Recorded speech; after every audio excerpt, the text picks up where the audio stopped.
Everyone, সবাইকে অনেক অনেক শুভেচ্ছা। এসিটিভির পর্দায় আপনাদের সবাইকে আমন্ত্রণ জানাচ্ছি আমাদের রেগুলার অনুষ্ঠান Momtaz herbal products presents star টকে। আর এই অনুষ্ঠানে এই আয়োজনে আমরা সবসময় চেষ্টা করি আপনাদের জন্য আপনাদের পছন্দের তারকাকে নিয়ে হাজির হয়ে যেতে, যার সাথে আসলে আমার খুব জম্পেশ আড্ডা হয়।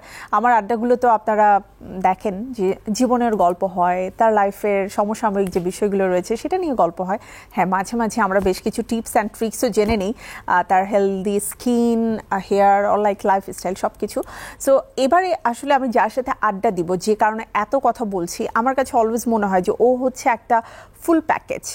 মানে একই সাথে brain, beauty, voice and at the same time একটা মানুষের পার্সোনালিটি গ্রো করার যে গুণাবলীগুলো থাকা দরকার, সেই সব কিছু মিলিয়ে একটা ফুল প্যাকেজ আমার সাথে রয়েছে। সো আমি এই মুহূর্তে রয়েছি আমাদের বর্তমান প্রজন্মের জনপ্রিয় সুকণ্ঠী গায়িকা, আমাদের সবার প্রিয় তাসনিম আনিকাকে নিয়ে। Hello Anika. Thank you so much for the beautiful introduction.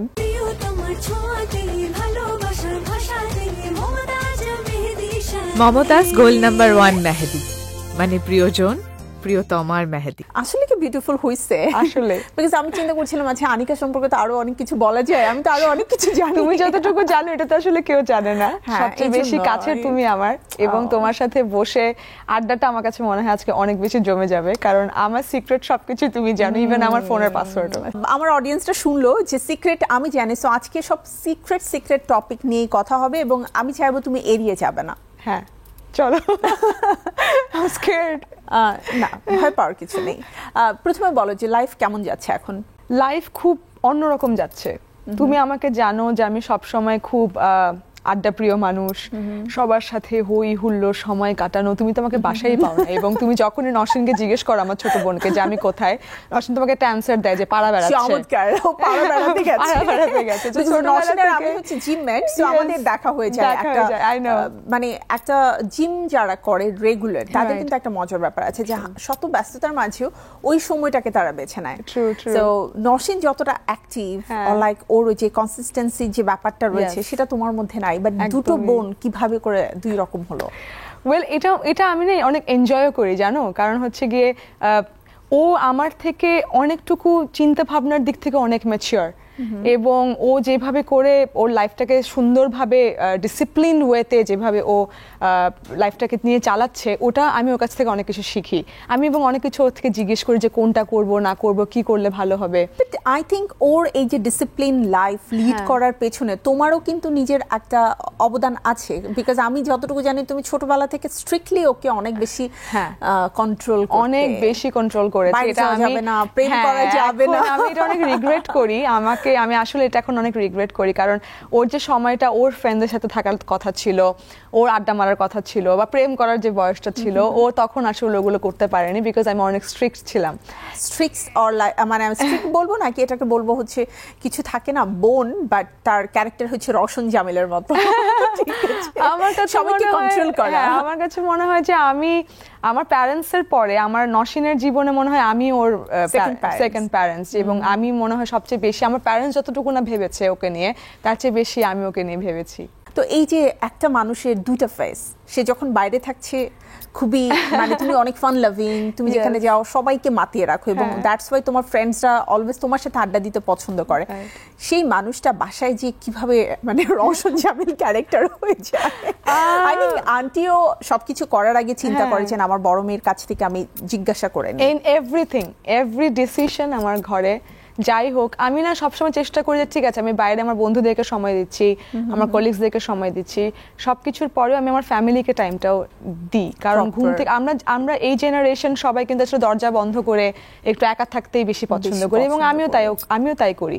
But আমার কাছে আমি ঘুম থেকে ওঠার পরে যেটা করি, আমার মার সাথে আমি কিছুক্ষণ কথা বলি, কারণ বাবা মাদের এখন কথা বলার কোনো মানুষ নেই আমরা ছাড়া। এবং আমি যতটুকু পারি লাঞ্চের টেবিলে বসি বা ডিনারের টেবিলে বসি, বা যখনই একটু সময় পাই তাদের সাথে একটু তাদের কথাগুলো শুনি, তাদের কথাগুলো। তুমি তোমার স্পেশাল ডে গুলোতেও কিন্তু লাইক আন্টির জন্মদিন তোমরা সবাই একসাথে কাটাচ্ছো, আঙ্কেলকে নিয়ে একসাথে কাটাচ্ছো, ইভেন তোমার জন্মদিন বা লাইক আমরা সবসময় কি দেখি যে সেহরি নাইটে অ্যাকচুয়ালি আমরা ফ্রেন্ডসদেরকে নিয়ে যেতে পছন্দ করি, but you are the different one. আমি যাকে দেখি যে আঙ্কেল আন্টিকে নিয়ে তুমি হ্যাঁ, আমি যাচ্ছ, এটা এনজয় সবসময় করছো। করি, এটা সবসময় Wow. করি স্পেশাল অকেশন গুলোতে। আমার কাছে আমি যেটা করে থাকি যে আমার ফ্রেন্ডদের সময়টা আমি একটু রাতের দিকে রাখি, কারণ সবাই তারা সন্ধ্যার দিকে বের হতে পারবে, বাট দিনের বেলাটা বা বিকেল বেলাটা এটা আমি আমার ফ্যামিলির সাথে স্পেশাল অকেশন গুলোতে অবশ্যই সেলিব্রেট করি, এটা আমি কখনোই মিস করি না। চমৎকার। আমরা ফ্রেন্ডসদের সাথে যখন গেট টুগেদার করো তার রিলস দেখি, আঙ্কেল আন্টির সাথে যখন ঘুরতে বের হও তার রিলস দেখি, বাট বয়ফ্রেন্ডের সাথে যখন বের হও সেটা রিলস কেন দেখি না? বয়ফ্রেন্ডের সাথে এটা খুব ইন্টারেস্টিং। আমি আসলে কখনোই আমি পোস্ট করি না যে আমার কাছের মানুষের সাথে কোনো মোমেন্টসটা আমি পোস্ট করি না, কারণ সম্পর্কটা খুবই আনসার্টেন। এটাই হচ্ছে সবচেয়ে বড় কথা। এটা কখন আমার কাছে যেটা আমি যেটা ফিল করি যে এখনকার সময় সম্পর্কগুলো খুবই আনসার্টেন, এবং সেগুলো আদৌ কতটুকু পক্ত হচ্ছে বা আমি যে সময়টা দিচ্ছি সেটা কতটুকু মানুষকে বোঝানো যায় বা দেখানোর মতন সময় হয়েছে নাকি, এটার জন্যই আমি কখনো ওভাবে সামনে নিয়ে আসিনি। বাট আমার ওপেন বুক, আমি সোশ্যাল মিডিয়াতে হয়তো ওইভাবে পোস্ট করিনি, বাট আমার সম্পর্কের ব্যাপারে তুমিও জানো, আশেপাশে সবাই জানে। হ্যাঁ, আই থিঙ্ক মানে এই ব্যাপারটা নিয়ে মানে তুমি সোশ্যাল মিডিয়াতে দিচ্ছ না, বাট ইন্ডাস্ট্রির অলমোস্ট সবাই কিন্তু এটা জানে। এটা নিয়ে খুব বাজে একটা রিউমার আছে।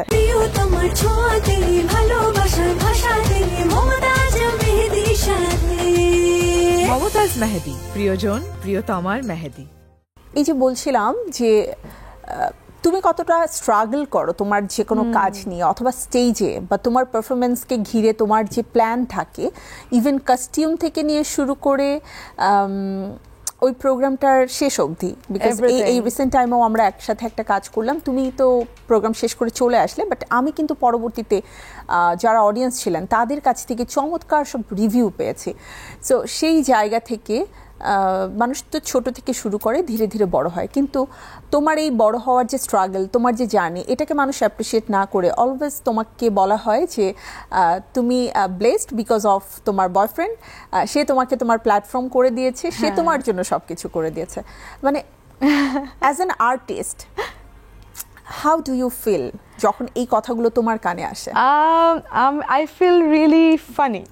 আমার কাছে খুবই এটা হাস্যকর, কারণ দেখো একটা কথা বলি, এটা শুধুমাত্র একটা আর্টিস্টের ক্ষেত্রে না, যে কোনো মেয়ের ক্ষেত্রে। একটা মেয়ে যদি ওয়ার্কিং ওম্যান হয়, একটা মেয়ে যদি নিজে স্ট্রাগল করে একটা জায়গায় তৈরি করে নিজের জন্য, সেটা কখনো সেই মেয়েটার ক্রেডিট এই সমাজ দিতে জানেনি, জানবেও না, এবং জানতে পারবে না, দেয় না।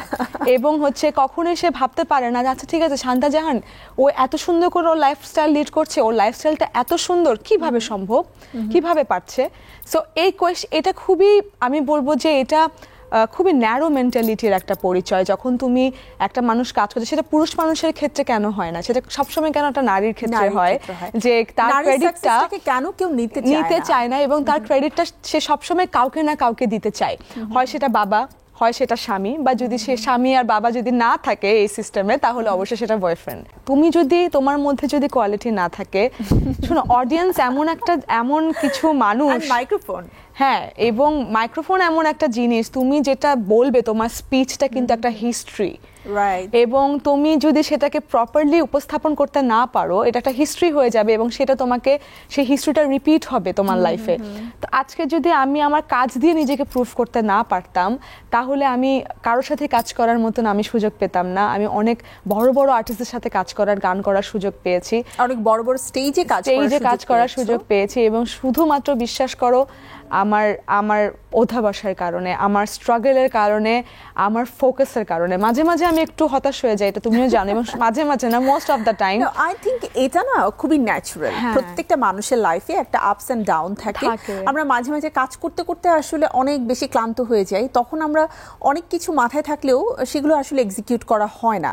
তো ওই সময়টাতে আমরা যেটা পছন্দ করি, নিজেকে একটু আইসোলেশনে রাখতে পছন্দ করি, যেটা আমি এখন করছি। আরেকটা বিষয় আমি একটু বলতে চাই, এটা কিন্তু আরেকটা পজিটিভ সাইন, এই যে তুমি এখন আইসোলেশনে আছো, এর পরবর্তীতে যে আনিকাকে আমরা পাবো, তার কিন্তু একটা নিউ ভার্সন আমরা পাবো। এটাই আমি চেষ্টা করছি, যে সবসময় নতুন কিছু করার আমার একটা চেষ্টা থাকে। আমিও এবারও ভাবছি নিজেকে নিয়ে যে আর কি নতুন করা যায়, এবং সেটা নিয়ে আমি নিজেকে সময় দিচ্ছি। নিজেকে সময় দেওয়া এর মানে না যে আমি সবসময় কিছু না কিছু প্ল্যান করছি। নিজেকে সময় দেওয়ার মিনিং আমি যেটা ফিল করি সেটা হচ্ছে ভালো খাচ্ছি, হেলদি খাচ্ছি, ভালোভাবে চিন্তা করছি, পজিটিভলি চিন্তা করছি, ভালো সময় মতন ঘুমাচ্ছি, সময় মতন খাবার দাবার খাচ্ছি, সো বাসায় খাচ্ছি যেটা হয় আমরা বাইরে সবসময় খাই। আর এই শো এর ক্ষেত্রে আমি একটা কথা বলতে চাই, সবসময় ছেলেরা এক্সপেক্ট করে যে মেয়েরা তাদের জন্য কি করবে বা তারা কতটুকু সাপোর্ট দিবে। মেয়েদের যেমন একটা দায়িত্ব একটা পুরুষ মানুষকে সাপোর্ট দেওয়া, একটা পুরুষ মানুষেরও কিন্তু ইকুয়াল দায়িত্ব একটা মেয়েকে হচ্ছে কি সাপোর্ট দেওয়া। এবং সেই ক্ষেত্রে একটা মেয়ে কিন্তু যতটুকু না তার অবস্থান তার চেয়ে বেশি আরো সে এগিয়ে যেতে পারে, সে আরো বেশি পাওয়ারফুল হয়ে যায় যদি তার পিছনে একটা মানুষের হাত থাকে। নর্মালি আমি বলি যে নারীরা মানে লাইক সুপার ওমেন, প্রত্যেকটা ওমেনই কিন্তু সুপার অ্যাবসলিউটলি। সো সেই ক্ষেত্রে যেটা হয় ওই যে ফুয়েল দরকার হয়, তো তোমাকে সুপার হতে হলে ইউনিট ফুয়েল, তো সেই ফুয়েলটা অ্যাকচুয়ালি তোমার লাইফ পার্টনার। যদি লাইফ পার্টনার লাইফে না থাকে সেক্ষেত্রে বাবা মা ভাই বোন অর লাইক ফ্রেন্ডস তোমার কিছুই ভালো লাগবে না। হ্যাঁ, এখন আমি এখন অবশ্য আমার একাকিত্বটাকে অনেক উপভোগ করি। একটা সময় খুব খারাপ লাগতো, sometimes you need it. Yes, আমার খুব খারাপ সময় মানে খুব অস্বস্তি। প্রত্যেকটা ব্রেকের পরে প্রত্যেকটা মানুষের একটা নিউ ভার্সন খুঁজে পাওয়া যায়, সো ওটার জন্যই হয়তো অপেক্ষা করছি আমরা।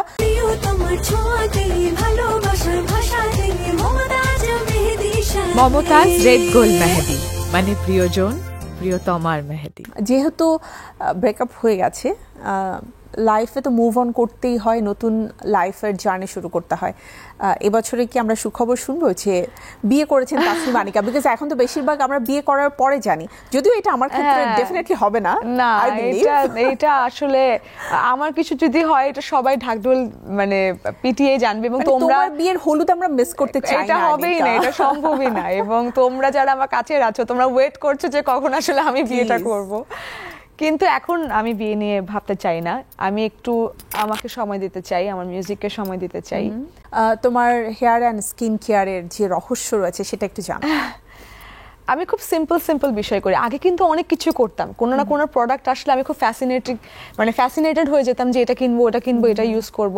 বাট এখন আমি প্রপার বিষয়টা বুঝতে পেরেছি যে অনেক কিছু তোমার প্রয়োজন হয় না, তোমার সময়ের সাথে সাথে আমাদের তো আস্তে আস্তে আসলে বয়সটা বাড়ছে, আমাদের স্কিন অনেক বেশি ম্যাচিউর হচ্ছে, আমরা আমাদের অনেক ফেসের মধ্যে অনেক প্রবলেমসও আমাদেরকে ফেস করতে হচ্ছে। সো আমি খুব সিম্পল কিছু বিষয় করি, সেটা হচ্ছে আমার চুলের জন্য আমার যেহেতু অয়েলি স্কাল্প, আমি তেল তেমন একটা ইউজ করি না। তেল ইউজ করলে আমি হচ্ছে কি জাস্ট চুলে এখানে ইউজ করি, সো স্ক্যাল্পে দাও না? হ্যাঁ, ও স্ক্যাল্পে ইউজ করি না। চুলে আসলে কি প্রবলেম?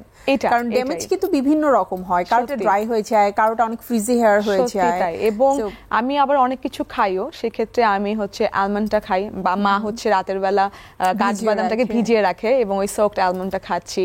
তারপর আমি সিড দিয়ে একটা লাড্ডু বানাই, আমি তোমাকে এটা বানিয়ে পাঠাবো।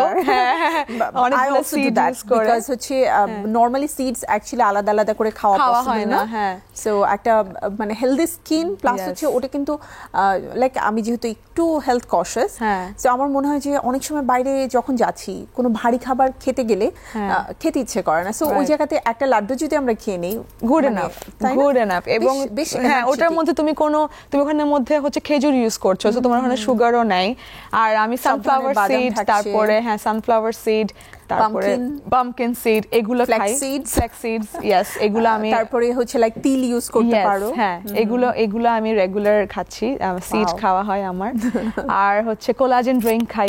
এর আগে আমরা দেখেছি ব্যাক টু ব্যাক তুমি কিছু ড্রেস পরেছো, যেখানে একটা ড্রেস ছিল হচ্ছে ময়ূরের পালক দিয়ে করা। হ্যাঁ, রিসেন্টলি করেছিলাম। হ্যাঁ, সো ওটা নিয়ে কেন মানে এরকম প্ল্যান কি করে মাথায় আসলো যে আমি ময়ূরের পাখ দিয়ে পালক দিয়ে নিজেকে সাজাবো? আমার কনসেপ্টটা ছিল, আমি যে একটা মিউজিক ভিডিওর কনসেপ্ট ছিল, ডিজে রাহাত ভাইয়ের একটা প্রজেক্ট ছিল, তো ওনার রিডো, তো ওনার ওখানে যে সেটটা ছিল, আমি সেটটা দেখেছিলাম একটু ঘাস, একটু জঙ্গল একটা কনসেপ্ট ছিল। তা আমি ভাবলাম যে আচ্ছা, জঙ্গল কনসেপ্টে নর্মাল একটা আউটফিট পরে গেলে আসলে সেই কনসেপ্টটার সাথে যায় না, তাহলে কি করা যায়? তখন আমি অনেক ভাবলাম যে জঙ্গলে তো আসলে কি থাকে, বাঘ থাকে, সিংহ থাকে, আসলে কোন লুকে ভালো লাগে। তখন আমার কাছে আমি যখন ভাবলাম যে আচ্ছা, ময়ূরী একটা মানে ময়ূর ফিল নেওয়া যায় নাকি, এবং সেক্ষেত্রে আমার অ্যাসিস্ট্যান্ট আছে শরীফ, সে তাকে ফোন করলাম, আমার সব এইসব জিনিসপত্র কিন্তু খুঁজে দেওয়ার দায়িত্ব তার, বুঝছো? আমি তাকে ফোন করলাম যে আচ্ছা শরীফ, ময়ূরের পাখা কোথায় পাওয়া যায়, ইনস্ট্যান্ট আমার লাগবে, কারণ আমার কালকে শুটিং, আমাকে আজকের মধ্যে রেডি করতে হবে। তো বলে কি যে ম্যাডাম এখন ময়ূরের পাখা কোথায় পাবো, আমি বলছি, আমি জানি না, কোথা থেকে হলে খুঁজে নিয়ে আয়। ও চিড়িয়াখানা থেকে হচ্ছে গিয়ে ময়ূরের পাখা খুঁজে নিয়ে আসছে, এবং হচ্ছে আমি সেগুলো গ্লুগান দিয়ে কেটে কেটে কেটে কেটে আমার ড্রেসের মধ্যে লাগিয়েছি, আর ইট ওয়েন্ট রিয়েলি ওয়েল, খুব সুন্দর হয়েছিল। হ্যাঁ, এন্ড আমি মানে জাস্ট ডেফিনেটলি এটা তোমার ডিজাইন করা, এটা আমি জানি যে তোমার প্রত্যেকটা ড্রেসে তোমার নিজের ডিজাইন করা থাকে। সো আই থিঙ্ক তুমি নেক্সটে যদি ক্যারিয়ারের অন্য আরেকটা আমি বলবো যে স্টেজ তুমি স্টার্ট করতে চাও, সেক্ষেত্রে অ্যাজ এ ডিজাইনার তুমি খুব ভালো করবে এবং আমরা ডিফারেন্ট কিছু পাবো। তোমার জন্য অনেক অনেক শুভকামনা থাকবে আনিকা, এন্ড ইয়েস, ভালো কাজের অপেক্ষায় আমরা সবসময় আছি, নতুনত্ব দেখতে চাই। তাসনিম আনিকা সবসময় চাই তার অডিয়েন্সকে ভালো কাজ উপহার দেওয়ার জন্য। এবারের যে সিজনটা তাসনিম আনিকা, সেটা হচ্ছে তাসনিম আনিকা রিলোডেড। তো তাসনিম আনিকা একটু রিলোড হচ্ছে, then she will be back again. Best of luck. Thank you. প্রিয় দর্শক, এই ছিল আমাদের আজকের আড্ডা শেষ হয়নি, কিন্তু আমার সময় শেষ। সো আমাকে আজকে বিদায় নিতে হচ্ছে। আবারও আমি তাসনিম আনিকাকে কোনো এক পর্বে নিয়ে হাজির হয়ে যাব, তাসনিম আনিকা রিলোডেড এই গল্প শুনতে। সো সবাই সেই পর্যন্ত ভালো থাকবেন, সুস্থ থাকবেন, আর অবশ্যই চোখ রাখবেন নিয়মিত এসএটিভির পর্দায়, দেখবেন Momtaz herbal products presents star talk. আজকের মতো বিদায়, আল্লাহ হাফেজ।